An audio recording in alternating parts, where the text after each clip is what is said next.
વિડીયોની. તો આ માટે સૌપ્રથમ તમારા મોબાઈલમાં ગૂગલમાં જઈને ટાઈપ કરો SSA ગુજરાત. આટલું લખીને સર્ચ કરશો તો આ પ્રમાણેની લિંક તમને જોવા મળશે, જેમાં લખ્યું હશે ssagujarat.org. તમે સીધું આ URL પણ ટાઈપ કરી શકો છો. તો આ લિંક ઉપર ક્લિક કરવાનું છે. ત્યાર પછી આ પ્રમાણેની વેબસાઇટ જોવા મળશે, સર્વ શિક્ષા અભિયાન. એમાં તમે ઝૂમ કરશો એટલે વચ્ચે એક અહીંયા ઓપ્શન જોવા મળશે, ચાઇલ્ડ ટ્રેકિંગ સિસ્ટમ. તો આના ઉપર ક્લિક કરો. ત્યાર પછી નવી જ વેબસાઇટ ઓપન થશે, જેમાં આધાર એનેબલ ડાઇસ આવું લખ્યું છે. એમાં નીચે જુઓ, નીચે જે ઓપ્શન છે એમાંથી ઇમ્પોર્ટન્ટ મેસેજ આવું લખ્યું હશે અને એની નીચે છે નો યોર સ્ટુડન્ટ ID.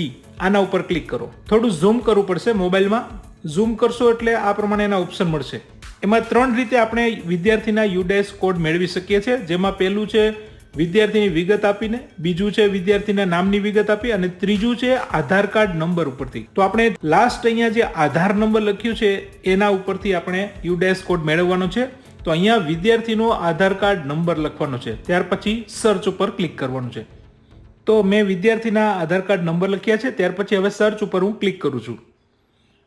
તો માહિતી આવી ગઈ છે, પરંતુ આપણે ઝૂમ કરીને જોવું પડશે. તો અહીંયા તમે જોઈ શકો છો વિદ્યાર્થીનું નામ અહીંયા આપેલું છે.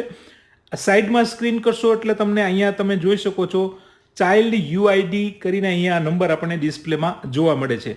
મિત્રો, આ 18 અંકના UID ની મદદથી આપણે જીશાલા એપ્લિકેશન ઓપરેટ કરી શકીએ છીએ. તો એકદમ આસાન છે મિત્રો.